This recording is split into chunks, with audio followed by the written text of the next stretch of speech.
साल के अंत में होने हैं बिहार में विधानसभा चुनाव और उससे पहले आरोप प्रत्यारोप का सिलसिला भी शुरू हो चुका है। हमारे साथ मौजूद हैं इस वक्त अजय आलोक जी। अजय जी, महागठबंधन को लेकर भी सबसे पहला सवाल तो यही बन रहा है कि कांग्रेस के नेता कह रहे हैं कि ये तो चुनाव के बाद बैठ के तय करेंगे ना कि कौन बनेगा सीएम।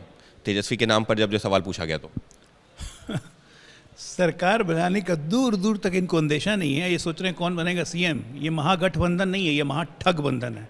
और यहाँ एक ठग अपने आप को दूसरे से बड़ा ठग समझता है। तो जब बड़ा ठग और छोटे ठग में लड़ाई हो तो ठगों का नेता कौन बनेगा, बहुत मुश्किल चॉइस है। तभी तो 6-7 महीने बचे हैं, देखिए कितना पानी उठ रहा है। लेकिन सवाल यही था कि जो है अगर जीतते हैं तो क्या तेजस्वी यादव को सीएम के तौर पर स्वीकार किया जाएगा, क्योंकि आरजेडी यही कह रही है कि वही जो सीएम का चेहरा है। लेकिन महागठबंधन में एक सहमति नहीं है। भाई अगर किस प्रश्न कहाँ आता है, कोई वैकेंसी नहीं है। एनडीए 225 2025 यही होने जा रहा है। इन लीडर ऑफ अपोजिशन लायक भी सीटें नहीं आएंगी किसी दल के पास। ये आपको मैं आज लिख के दे रहा हूँ। बिहार में जगह जगह होर्डिंग्स लग गए हैं कि उम्र दराज लोग नहीं चलेंगे। बिहार युवाओं की बात करता है। वहाँ पर टायर्ड और रिटायर्ड सीएम नहीं चाहिए, तेजस्वी यादव कह रहे हैं। देखिए ऐसा है कि लालू जी की उम्र तो प्रधानमंत्री मोदी, अमित शाह, नीतीश कुमार सबसे ज़्यादा है। तो तेजस्वी को ये काम घर से शुरू करना चाहिए। लालू यादव को राष्ट्रीय अध्यक्ष आरजेडी से हटा के घर बैठा देना चाहिए। राबड़ी देवी को विधानमंडल दल का नेता से हटा देना चाहिए, घर बैठा देना चाहिए। तब बाकी ज्ञान करें। ज्ञान देने से पहले उस ज्ञान का प्रयोग अपने घर में करना बहुत जरूरी होता है, तब उस ज्ञान की उपयोगिता होती है। ये सब मानते हैं। इस सबके बीच में तेजस्वी यादव ने एक और बात कह दी है एक सम्मेलन में। उन्होंने कहा है कि कोई सीएम से पूछे कि मंत्रियों का नाम, विभागों के नाम, ये उनको जो शायद नहीं याद होंगे। और इतना ही नहीं, कोई डिप्टी सीएम का नाम भी पूछे तो सीएम कागज देकर ही बताते हैं।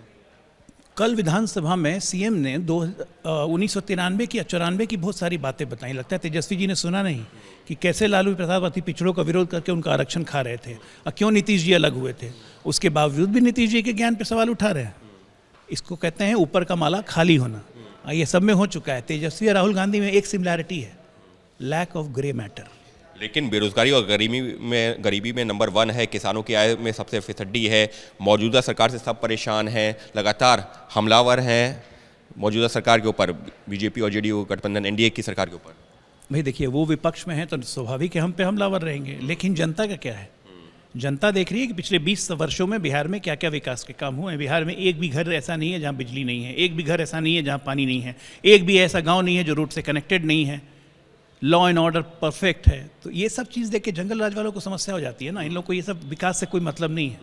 और महिलाओं को 2500 रुपये देने का जो घोषणा की है, लगता है क्योंकि वो तो जो है ये भी कह रहे हैं कि बजट में तो महिलाओं को कुछ मिला ही नहीं है। हमारी सरकार आएगी तो माई बहन योजना के तहत 25 रुपये महिलाओं को देंगे हम। ऐसा है, पहले कहते हैं कि बिहार गरीबी में सबसे पीछे है, पहले कहते हैं बिहार बेरोजगारी में सबसे पीछे है। उसके बाद ये 2500 कहाँ से दे देंगे? जिस व्यक्ति को ये नहीं पता हो कि बिहार का रेवेन्यू सोर्स क्या है। ये आदमी कह रहा था बजट के बाद कि बिहार का अपना रेवेन्यू नहीं है।